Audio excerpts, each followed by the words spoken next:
India മുന്നണിയിലെ പ്രധാന നേതാവായ രാഹുൽ ഗാന്ധി കേരളത്തിൽ മത്സരിക്കാൻ വരുന്നത് BJP എതിരിടാനാണോ എന്ന് മുഖ്യമന്ത്രി ചോദിച്ചു. LDFിനെ എതിരിടാനാണ് രാഹുൽ ഗാന്ധി വരുന്നത്. അതിൻ്റെ അർത്ഥം എന്താണ്? ആനി രാജ മണിപ്പൂർ വിഷയത്തിലും പൗരത്വ ഭേദഗതി നിയമവിഷയത്തിലുമൊക്കെ ശക്തമായ ഇടപെടൽ നടത്തിയ ദേശീയ നേതാവാണ്. എന്നാൽ രാഹുൽ ഗാന്ധി പൗരത്വ ഭേദഗതി നിയമവിഷയത്തിലുൾപ്പെടെ ഒരക്ഷരം മിണ്ടുന്നില്ലെന്നും മുഖ്യമന്ത്രി കുറ്റപ്പെടുത്തി. നമ്മുടെ രാജ്യത്ത് കോടാനുകോടി ജനങ്ങൾ ആശങ്കയിലും ഭയപ്പാടിലും കഴിയുന്ന ഒന്നാണ് പൗരത്വ നിയമ ഭേദഗതി. ഇതിൻ്റെ ആഘാതം എങ്ങനെയായിരിക്കും? ആസാമിൽ ദേശീയ പൗരത്വ രജിസ്റ്റർ നടപ്പാക്കി.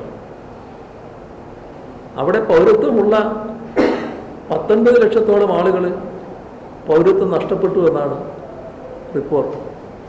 അത് മുസ്ലിം മാത്രമല്ല, മുസ്ലിമിനെയാണ് ഇതിലൂടെ ലക്ഷ്യമിട്ട് പൗരത്വ നിയമ ഭേദഗതിയിലൂടെ ലക്ഷ്യമിട്ടതെങ്കിലും യഥാർത്ഥത്തിൽ എല്ലാവരെയും ബാധിക്കുകയാണ്. കാരണം ദേശീയ പൗരത്വ രജിസ്റ്റർ അംഗീകരിക്കപ്പെടുമ്പോൾ അതിൻ്റെ ഭാഗമായി ഒരുപാട് കാര്യങ്ങൾ തെളിയിക്കാൻ നിങ്ങൾ ബാധ്യസ്ഥരാണ്. ജനന സർട്ടിഫിക്കറ്റ് കൊടുക്കണം. നമ്മുടെ ഇവിടെ വലിയ പ്രശ്നമില്ല. ഇവിടം കണ്ടിട്ട് രാജ്യാകെ കാണരുത്. ജനന സർട്ടിഫിക്കറ്റ് ഇല്ലാത്ത കോടാനുകോടി ജനങ്ങളാണ് രാജ്യത്ത്. ചെറിയ ശതമാനമല്ല. നിങ്ങളെ അച്ഛൻ്റെ ജനനത്തീയതിയും ജനനസ്ഥലവും അങ്ങനെയുള്ള എല്ലാ വിശദാംശങ്ങളും കൊടുക്കണം. നമ്മുടെ ആളുകൾക്ക് തന്നെ, നമ്മളെ ആളുകളെന്ന് ഞാൻ പറയുന്നത് ഇവിടെ കുറച്ചുകൂടി വിദ്യാസമ്പന്നരാണല്ലോ. ആ വിദ്യാസമ്പന്നരായ ആളുകൾക്ക് തന്നെ ഈ പറഞ്ഞ എല്ലാ വിവരങ്ങളും കയ്യിലുണ്ടാവും. അപ്പോൾ ഇങ്ങനെയെല്ലാം കൊടുക്കാൻ കഴിയാത്തവർ പുറത്താണ്. അത്തരമൊരു നിയമം ഇവിടെ നടപ്പാക്കുന്നതിൻ്റെ തുടർച്ച ഒരു പ്രത്യക്ഷത്തിൽ തന്നെ ഒരു വിഭാഗത്തെ മുസ്ലിമിനെ പൗരത്വത്തിൽ എടുക്കാൻ പാടില്ല എന്നതിൻ്റെ ഭാഗമായി കൊണ്ടുവന്നൊരു നിയമം. അതിനെക്കുറിച്ച് കോൺഗ്രസ്സിന് അഭിപ്രായം പറയാൻ കഴിയുന്നില്ല. എന്തൊരു ദയനീയമായ അവസ്ഥയാണെന്ന് നോക്കണം. ഇവിടെ കോൺഗ്രസ് പ്രസിഡന്റിനോട് ചോദിക്കുമ്പോൾ മാധ്യമപ്രവർത്തകർ ചോദിച്ചു കാണല്ലോ. അപ്പോൾ വൈകുന്നേരമാണ് ചോദിക്കുന്നതുകൊണ്ട് രാത്രി ആലോചിച്ച് പറയാമെന്നല്ലേ പറഞ്ഞു. എത്ര പരിഹാസ്യമാണെന്ന് നോക്കണം. രാഹുൽ ഗാന്ധി മറ്റേ എല്ലാ കാര്യങ്ങളും പ്രതികരിച്ചുകൊണ്ട് യാത്ര നടത്തിയ ഘട്ടമാണല്ലോ അത്. എവിടെയെങ്കിലും ഇതിനെക്കുറിച്ച് പ്രതികരിച്ചോ? ഇപ്പോഴും പ്രതികരിച്ചോ? എന്താണ് അങ്ങനെയുള്ള നില വരുന്നത്? അപ്പം ഇത്തരം കാര്യങ്ങളിൽ തീർച്ചമൂർച്ചയുള്ള നിലപാടെടുത്തു പോവുക, വർഗീയ നീക്കങ്ങൾ എതിർക്കുക, ഇത് വളരെ പ്രധാനമാണ്. ആ നീക്കങ്ങൾ നടക്കുന്നില്ല എന്നതാണ് നാം ഗൗരവമായി കാണേണ്ടത്. ദില്ലിയിൽ ഇന്ത്യ മുന്നണിയുടെ നേതൃത്വം നടത്തിയ മഹാറാലി BJP സർക്കാരിനുള്ള ശക്തമായ താക്കീതാണ്. കോൺഗ്രസും ചില പാഠങ്ങൾ പഠിക്കേണ്ടതുണ്ട്. കേന്ദ്ര സർക്കാരിനെതിരെ പ്രതികരിക്കുന്നവർക്കെതിരെ BJP നടത്തുന്ന വേട്ടയാടൽ കോൺഗ്രസിനും പങ്കുണ്ട്.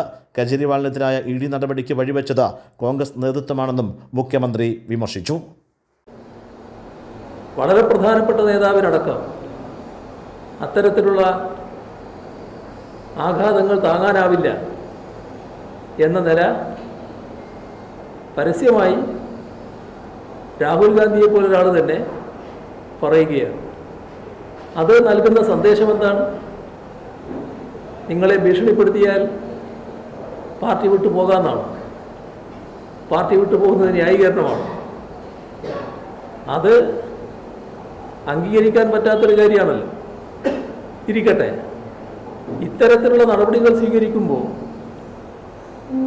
നമ്മുടെ രാജ്യ താല്പര്യം മുൻനിർത്തിക്കൊണ്ടായിരിക്കണം കോൺഗ്രസ് നിലപാട് സ്വീകരിക്കേണ്ടത് എന്നതാണ് കെജ്രിവാളിൻ്റെ അനുഭവം കോൺഗ്രസിനെ പഠിപ്പിക്കുന്നത്.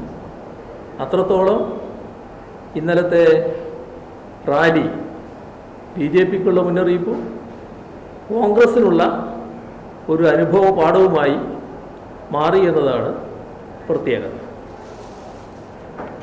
ഇവിടെ നമ്മുടെ രാജ്യത്ത്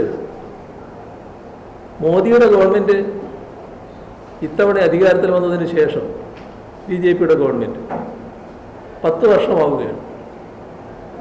ഈ 10 വർഷക്കാലത്തെ നമ്മുടെ അനുഭവം എല്ലാ രീതിയിലും രാജ്യത്തിൻ്റെ മൂല്യങ്ങളാകെ തകർക്കുന്നതാണ്.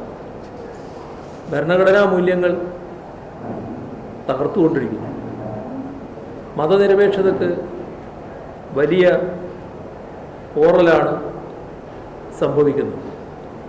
മതനിരപേക്ഷത അംഗീകരിക്കാത്ത RSS നേതൃത്വം കൊടുക്കുന്ന BJP അവരാണ് ഭരണം കൈയാളുന്നത്. അപ്പോൾ RSSൻ്റെ അജണ്ട നടപ്പാക്കുന്നതിലാണ് അവർക്ക് വലിയ താല്പര്യം.